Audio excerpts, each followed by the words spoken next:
overusing the word I and incorporating some more you.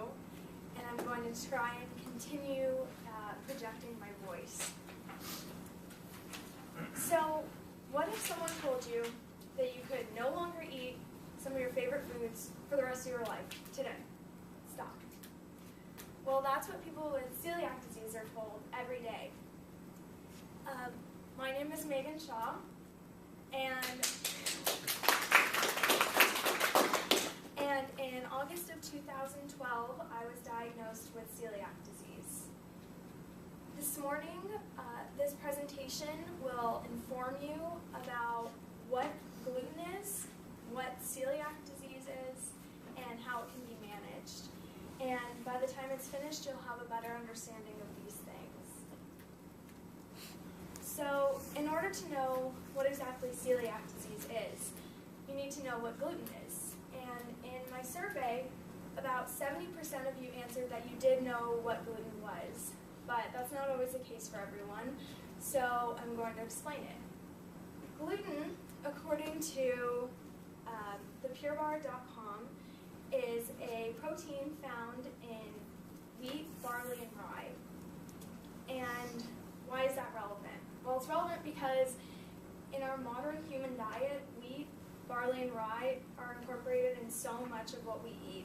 And, in things we would expect, such as cookies, or cakes, or even breads, but also in things we wouldn't expect, such as sauces, or even candies like Red Vines or Twizzlers, or in shampoos as well.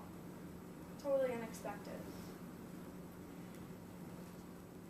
So, gluten is, it's usually, most of the time by most people, it's easily digested, and our dietary guidelines from the government recommend that we get however many servings of whole grain a day, or I'm sure you're familiar.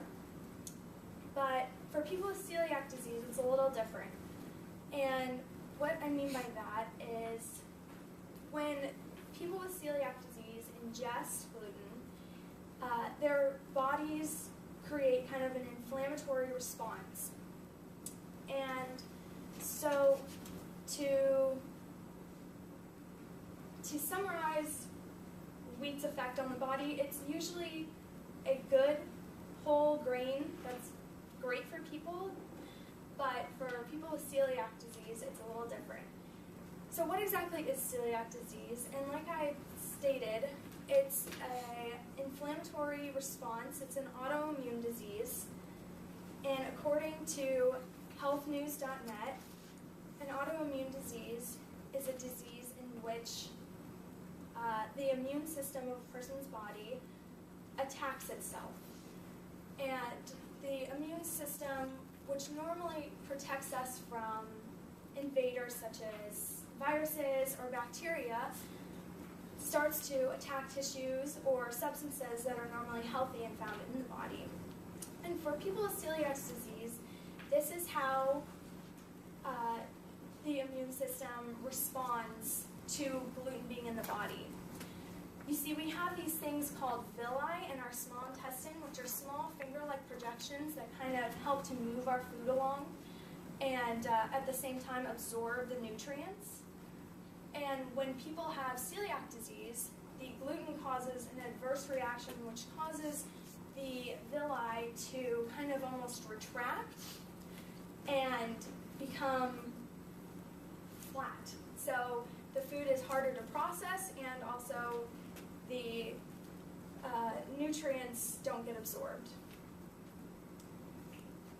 So what exactly does it do? What does celiac do to the body?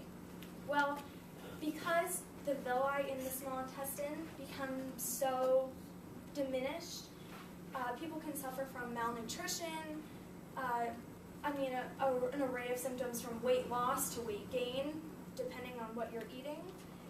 It all just depends on the person. And celiac disease can be determined with a blood test, and it's genetic. So if you know that your mom or dad or aunt or uncle has it, and you have a genetic predisposition to have it, you may want to get tested.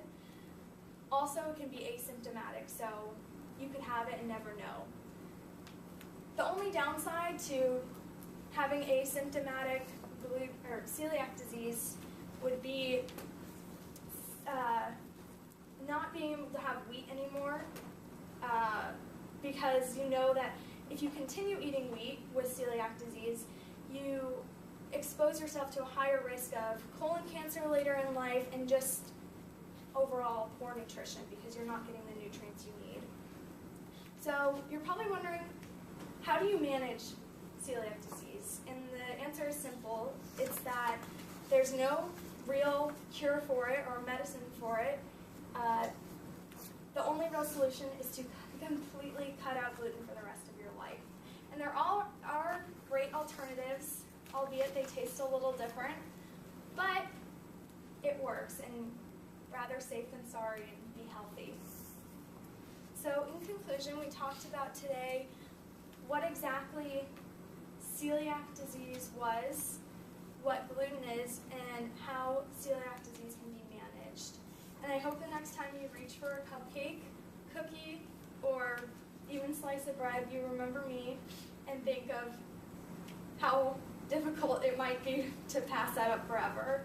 And remember, you could always try to go gluten-free. Thank you.